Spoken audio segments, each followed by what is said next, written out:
Cybersecurity. Aren't we ridiculous? This is like the worst show ever. I mean, I've been sharing about the cloud leaks nonstop, the breach and stuff like that, and we know to reduce the likelihood of stuff, but we keep growing, we keep doing more, putting more money in it, and it's just getting worse and worse and worse. Let me explain.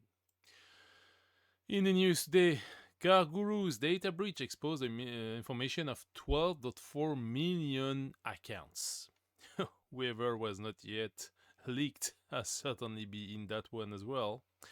And the information that has been leaking is like email, IP, full names, phone numbers, like anything you need to steal the identity of someone. So that's where we are today. Big platforms and a continuous failure. So if you had an account on that, be aware that you're going to be phished and your identity might be duplicated, and they will attempt to place credit application in your name. So you should lock your credit and watch this information. But then we spoke in the previous days about the massive failure of Microsoft Copilot that did access data it was not supposed to, like confidential data in email. And what we learned following that situation is that their restriction of access from Copilot was not actually working for anything but file in SharePoint or OneDrive, but not the file stored on local devices. That means that if you were running Copilot on your machine, it was mining and stealing all your local files and not applying any policy compliance or anything. This is like such a big SHIT show ever. That's, I mean, and people do pay for that. They pay for Microsoft Purview. It's a crazy expensive cloud crap license, and the data is just stolen, leaked, and abused. I mean, you cannot make it. I will share the link to this article, but it's all over the news anyway. So, what can business can do? Well, stop using the stupid cloud. Like, assess why you use it and try to find something else. If you need to go like Proton Mail, Proton Drive, at least they don't do this bad stuff. And they have a nice AI which runs locally on your browser and don't share your data with anyone else, which is kind of interesting. It's not as embedded as this one, but still worth a look. I mean, I don't know how long and how much it will take for you to realize that this is just crap. Next, teenagers charged over public bike service breach that exposed 4 million records. That's in Korea, in Seoul, and South Korea. It's really fun. I mean, 12-year-olds, or they were in primary school or something like that. So that's how bad it is. They did some kind of DDoS at first, extracted some information. They spoke on Telegram that, hey, they like cybersecurity. And they say, hey, why not pulling all the data out of that service? And they did. So that's really funny. And then a lot of money via 2 kids. That's the state of security today. 2 kids can breach your whole empire. There is something wrong right there. I mean, this is just dumb. Centralization of data at that scale is just calling for that massive amount of leak. Next thing! Ha! Surprise! Another massive leak. 8 terabytes of data affecting 25 millions of Americans. They call it the largest cybersecurity incident in recent history. I'm sorry, I can only laugh at that. Because it was first announced earlier, last year, and they said, no, it was only a few victims, nothing that big. What? As usual, they try to minimize the impact, but then when you realize the extent, it's all leaked, like everything is out. Again, you are on your own. You watch that video, you are an IT manager, decision maker, a consumer, a single individual. You are on your own. You cannot rely on anything. This is just totally dumb. I'm trying to keep the nice words.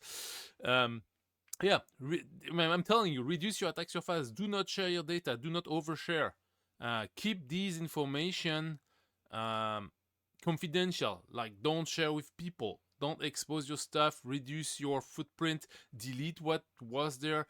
Close your account. Reduce everything. If you are a company management, assess why and what should be in the cloud or not online. Like, and assume this is going to be public. Just use that. And on top, and that's the cherry on the cake, yesterday, Anthropic Claude did release their code security function, which basically finds vulnerability in open source code. They did that on open source because they actually can access the source code. So it's very easy to read. It's open source. They can pull the file and read the code and identify some issues. And it works really well. I mean, it did find some unknown vulnerability for years. And this is like, so now there is a rush, between the good guys trying to apply the patches for the things that have been identified and the scare and fear that attackers are going to use this one and use the tool to do so much thing. But the most interesting part of it, aside of identifying obvious vulnerability, because there is no perfect system out there, it's that all the cybersecurity companies that are with the stock exchange did collapse, like CrowdStrike, Fortinet, Cloudflare, Zscaler, Okta, GlobalX, and more. I mean, that was really, really funny. As soon as the announcement came, like they lost a big share of value in the exchange market. And that's showing how weak and like unreliable the market is. It's such a volatile, speculated stuff. It's crazy, the cybersecurity thing. It works until it doesn't, and it really doesn't. So it's more like it seems to work until you realize it doesn't. So as always, the simpler you keep your systems, the more, let's say, isolated and spread decentralized system, the more reliable you are. Because the big guns are just lying to you. This is just fake security, fake privacy, fake prices, fake feature, fake size of leak. Everything is fake. And now AI is doing like fake social media content, fake everything. That's like, yeah, I guess I'm the only one that's not fake right there. So yeah, I know it's not gonna bring a lot of value, but it's good to vent a little bit. We're in such a bullshit situation. That's crazy, and I don't like that. I'm a straight to the point guy. So yeah, right now, don't fall for the hype. Really assess what you really need. Close your attack surface, reduce your attack surface, scan it with like free open tools out there, or even if you need some dark web footprint stuff, you can they combine like many vulnerability external scan and stuff like that for free, or for a small amount, or you can even find free tools to do that.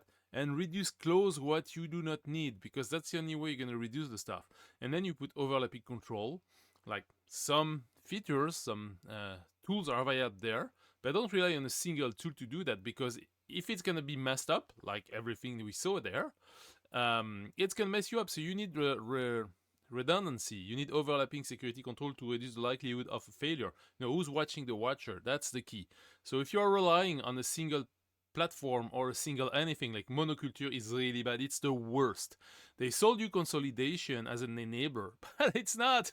It's just make you weak and losing control, and it's also trapping you in a customer lock situation. So think twice and maybe, scale down, save on cost, rethink. And I think like the future of security is going to be a lot of security architecture, but in the way you pile bricks together, not in embedding everything together, because you actually risk everything together. So that's going to be it for today. Enough ranting. I hope you like it, and see you in the next one. Bye-bye. I'm going to stop that stuff. Bye.